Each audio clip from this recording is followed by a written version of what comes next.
Welcome to teams kitchen secrets. നമ്മൾ ഇന്ന് നല്ലൊരു നാടൻ ചിക്കൻ കറിയാണ് ഉണ്ടാക്കുന്നത്. അതിനാവശ്യമായിട്ടുള്ള സാധനങ്ങൾ ഞാനിവിടെ ഒരു 1/2 കിലോ ചിക്കനെ കാണത്തുള്ളൂ കേട്ടോ. പിന്നെ ഒരു 2 സവോള, ഒരു ടൊമാറ്റോ, ഒരു 3 നല്ല എരിവുള്ള പച്ചമുളകുണ്ട്, പിന്നെ ഒരു പീസ് ഇഞ്ചി ഇതുപോലെ ചതച്ച് വെച്ചേക്കുവാണേ. പിന്നെ ഒരു 8-10 വെളുത്തുള്ളി ഇതുപോലെ ചതച്ച് വെച്ചേക്കുക. ഇഞ്ചിയും ഈ വെളുത്തുള്ളിയും ചതച്ചിടുമ്പോൾ കറിക്കൊരു പ്രത്യേക ടേസ്റ്റാണ് കേട്ടോ. ഞാനിവിടെ 1 കപ്പ് തേങ്ങ എടുത്ത് വെച്ചിട്ടുണ്ട്. അപ്പോൾ ആ തേങ്ങയിലേക്ക് നമ്മൾ 1 സ്പൂൺ മല്ലി, പൊടിക്കാത്ത മല്ലി ചേർക്കുവാണേ.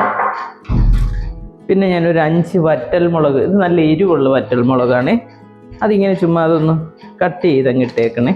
പിന്നെ നമ്മളിത് ഒന്ന് ചെറിയൊരു ബ്രൗൺ കളറായി കഴിയുമ്പോൾ നമ്മൾ കുറച്ചുകൂടെ മല്ലിപ്പൊടിയും മുളക് പൊടിയൊക്കെ ആ സമയത്ത് ചേർക്കും കേട്ടോ. പിന്നെ വേണ്ടത് ഒരു ചെറിയ 2-3 പീസ് കറുവപ്പട്ടയാണേ. വലിയ പീസ് ഞാൻ ചെറുതാക്കി ഇട്ടേക്കുന്നതാണ്. അതും ഇട്ട് ഒരു 2 ഏലക്ക. ഗ്രാമ്പു ഇടേണ്ടതാണ്. ഗ്രാമ്പു എൻ്റെ കയ്യിലില്ല, ഞാൻ നോക്കിയിട്ടിട്ട് അതുകൊണ്ട് ഞാൻ ഇടാത്തതാണ്. നിങ്ങൾ ഒരു 2-3 ഗ്രാമ്പും കൂടി ഇട്ടേക്കണേ. പിന്നെ ഒരു 1/2 ടേബിൾ സ്പൂൺ പെരിഞ്ജീരകം. ഇതെല്ലാം കൂടെ ഒന്ന് നമുക്കൊരു ലൈറ്റ് ബ്രൗൺ കളറിൽ ആദ്യം വറുത്തെടുക്കാവേ, എന്നിട്ട് ബാക്കി നമുക്ക് നോക്കാം. നമ്മുടെ തേങ്ങ ഇവിടെ ഈ കളറിൽ വറുത്തെടുത്തിട്ടുണ്ട്. ഇതുപോലത്തെ ഈ ഒരു ലൈറ്റ് ബ്രൗൺ മതി കേട്ടോ, അല്ലാതെ ഈ തീയിലൊക്കെ വെക്കുമ്പോൾ നമ്മൾ വറുക്കത്തില്ലേ കുറച്ചുകൂടി ഡാർക്ക് കളർ, അത് വേണ്ട. ഈ ഒരു ലൈറ്റ് കളർ മതി കേട്ടോ. ഈ ഒരു സ്പൂണിന് മല്ലി ചേർത്തിട്ടുള്ളത്. അപ്പം നമുക്ക് കുറച്ചുകൂടെ പൊടി ചേർക്കാനുണ്ട്. ഫുള്ളായിട്ടുള്ള മല്ലി ഇടുമ്പോൾ എപ്പോഴും ശ്രദ്ധിക്കേണ്ട ഒരു കാര്യം എന്താണെന്നറിയോ, ആ മല്ലി നന്നായിട്ട് കഴുകി ഉണക്കിയിട്ടായിരിക്കും എടുക്കേണ്ടത് കേട്ടോ. ഒരു 1/2 ടേബിൾ സ്പൂൺ മല്ലിപ്പൊടിയും കൂടെ ചേർത്ത് കൊടുക്കുകയാണേ.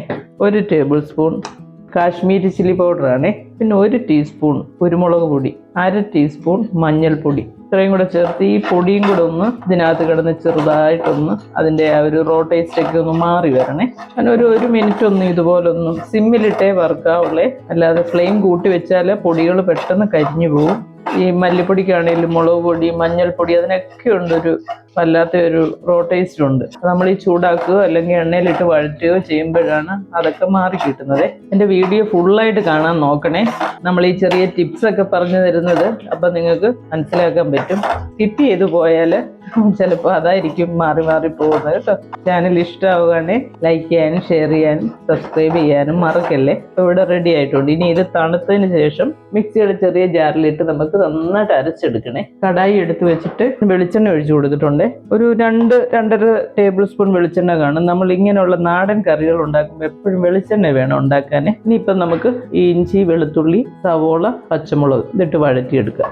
ഏറ്റവും ടേസ്റ്റ് ചുവന്നുള്ളി ഇട്ട് ഇതുണ്ടാക്കുന്ന ഈ സവോളയ്ക്ക് പകരം കേട്ടോ. അപ്പം ഞാൻ എളുപ്പത്തിന് വേണ്ടി സവോള എടുത്തതേ ഉള്ളൂ. ഇനി ഒരു 4-5 മിനിറ്റ് നമുക്ക് നന്നായിട്ട് ഇത് വഴറ്റിയെടുക്കാവേ. ഒരു 5 മിനിറ്റോളം ഞാൻ വഴറ്റിയിട്ടുണ്ട് ഇത്. ഇനി നമുക്ക് ഇതിലേക്ക് 2 മീഡിയം സൈസ് ടൊമാറ്റോ ചേർക്കുവാണേ. മീഡിയം സൈസ്, ഒരുപാട് വലുതല്ലേ. കൂട്ടത്തിൽ കുറച്ച് കറിവേപ്പില നമ്മുടെ ആവശ്യത്തിന് ഇട്ട് കൊടുക്കാം കേട്ടോ. ഈ തക്കാളിയുടെയും കൂടെ ഒരു റോ ടേസ്റ്റ് ഒന്ന് മാറി കിട്ടണേ. ഒരു 2 മിനിറ്റ് ഈ തക്കാളിയും കൂടി ഇട്ട് ഇങ്ങനെ ഒന്ന് വഴറ്റിയെടുക്കണം. നമ്മൾ ഈ ടൊമാറ്റോ ഇവിടെ ഇട്ടിട്ട് ഒരു 2 മിനിറ്റ് ആയിട്ടുണ്ട്. ആവശ്യത്തിന് ഉപ്പ് ചേർത്ത് കൊടുക്കണം. ഇതുവരെ നമ്മൾ ഉപ്പ് ചേർത്തിട്ടില്ലായിരുന്നേ. ഇനി നമുക്ക് ചിക്കൻ ഇതിലേക്ക് ചേർത്ത് കൊടുക്കാം. ഈ ചിക്കനും കൂടെ ഒരു 2 മിനിറ്റ് ഞാനിങ്ങനെ ഒന്ന് വഴറ്റിയെടുക്കുവേ. ആ ഒരു എണ്ണയിൽ കിടന്നൊന്ന് ഫ്രൈ ആകുമ്പോഴേ നല്ലതാണ്. ഇതൊരു നല്ല നാടൻ ഒരു ചിക്കൻ കറിയാണ് കേട്ടോ. നമ്മൾ ഈ പല type chilli chicken, butter chicken, അല്ലെങ്കിൽ അങ്ങനെ ചിക്കൻ 65 അങ്ങനെ പല ടൈപ്പ് സാധനങ്ങൾ കഴിച്ചൊക്കെ കഴിയുമ്പോൾ നമുക്കൊരു നാടൻ ഐറ്റം കഴിക്കണമെന്ന് തോന്നത്തില്ലേ. അപ്പോൾ ഇത് ട്രൈ ചെയ്യണം കേട്ടോ. നല്ല ടേസ്റ്റ്. അതെല്ലാത്തിൻ്റെ കൂടെ പോകും. ചോറ്, ചപ്പാത്തി, പൊറോട്ട, പുട്ട്, പത്തിരി, എല്ലാത്തിൻ്റെ കൂടെ ചേർന്ന് പോകുന്ന ഒരു നല്ല ഡിഷാണ് ഇത് കേട്ടോ. നമ്മുടെ ചിക്കൻ ഇവിടെ ഒരു 2-3 മിനിറ്റ് ഈ എണ്ണയിൽ കിടന്ന് ഇങ്ങനെ ഫ്രൈ ആയിട്ടുണ്ട്. ഇതൊന്ന് ഇടയ്ക്ക് ഇങ്ങനെ തിരിച്ചൊക്കെ ഇട്ട് കൊടുക്കണം. അപ്പോൾ ആ 2 സൈഡും ഒന്ന് ചെറുതായിട്ടൊന്ന് ഫ്രൈ ആയി കിട്ടുവേ. എന്നിട്ട് നമ്മൾ ഈ അരച്ച് വെച്ച അരപ്പില്ലേ, തേങ്ങയെല്ലാം കൂടെ ചേർത്തതായി ഇതുപോലെ അരഞ്ഞ് കിട്ടുവേ.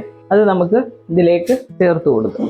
ഈ അരപ്പും കൂടെ അന്നേരം ഈ എണ്ണയിൽ കിടന്ന് അതും കൂടെ ഒന്ന് നന്നായിട്ടൊന്ന് മൂത്ത് കിട്ടുവേ. നമ്മൾ അധികം വെള്ളം ഒഴിക്കാതാണ് മിക്സിയിൽ അത് അരച്ചെടുത്തേക്കുന്നത്. അപ്പം എണ്ണയിൽ കിടന്ന് അതും കൂടെ ഒന്ന് വഴന്ന് കിട്ടും കേട്ടോ. ഇപ്പം നമ്മൾ അരപ്പ് ചേർത്തിട്ട് ഒരു 2 മിനിറ്റ് ആയിട്ടുണ്ട്. ഇച്ചിരി ഗ്രേവി ഉള്ള ഒരു കറിയാണ് കേട്ടോ. ഞാനത് ഭയങ്കര തിക്കായിട്ടല്ല വെക്കുന്നത്, കാരണം നമുക്ക് ഏത് ഫുഡിൻ്റെ കൂടെ വേണേലും ഇത് നമുക്ക് കഴിക്കാം. മിക്സിയിൽ കുറച്ചുകൂടെ ഒക്കെ അരപ്പ് കാണും. അത് നമ്മൾ കുറച്ചൊരു വെള്ളം ഒഴിച്ചിട്ട് ഇതിനകത്തോട്ട് ചേർക്കണേ. അപ്പോൾ ആവശ്യത്തിന് നമ്മൾ വെള്ളവും കൂടെ ചേർത്ത് കൊടുക്കണേ. എന്നിട്ട് ഫ്ലെയിം കൂട്ടി വെക്കണം. ഇനി നമ്മൾ കുറച്ചുകൂടെ കറിവേപ്പില. ഇനി നമുക്കിത് അടച്ച് വെച്ചിട്ട് ഒരു അരമണിക്കൂർ വേവിക്കണം കേട്ടോ. നല്ല ഫ്ലെയിമിൽ ഒരു 10 മിനിറ്റ് വെക്കണം. അത് കഴിഞ്ഞൊരു മീഡിയം ഫ്ലെയിമിലേക്ക് മാറ്റണേ. ഏറ്റവും ലാസ്റ്റ് സിമ്മിലേക്ക് മാറ്റണം. നമ്മുടെ നല്ല നാടൻ അടിപൊളി തേങ്ങ വറുത്തരച്ച ചിക്കൻ കറി ഇവിടെ റെഡി ആയിട്ടുണ്ട്. നല്ല എണ്ണയൊക്കെ തെളിഞ്ഞ് നല്ല സെറ്റായിട്ടുണ്ട്. നല്ല അടിപൊളി കറി കേട്ടോ ഇത്. നിങ്ങളെല്ലാവരും ഇത് ട്രൈ ചെയ്യണേ. ഞാനിതൊരു ബൗളിലോട്ട് മാറ്റിയിട്ട് കാണിക്കാം കേട്ടോ. ഒരു അരമണിക്കൂറാണ് നമ്മളിത് കുക്ക് ചെയ്തത് കേട്ടോ. ഇനി നമുക്ക് ഗ്യാസ് അങ്ങ് ഓഫ് ചെയ്ത്.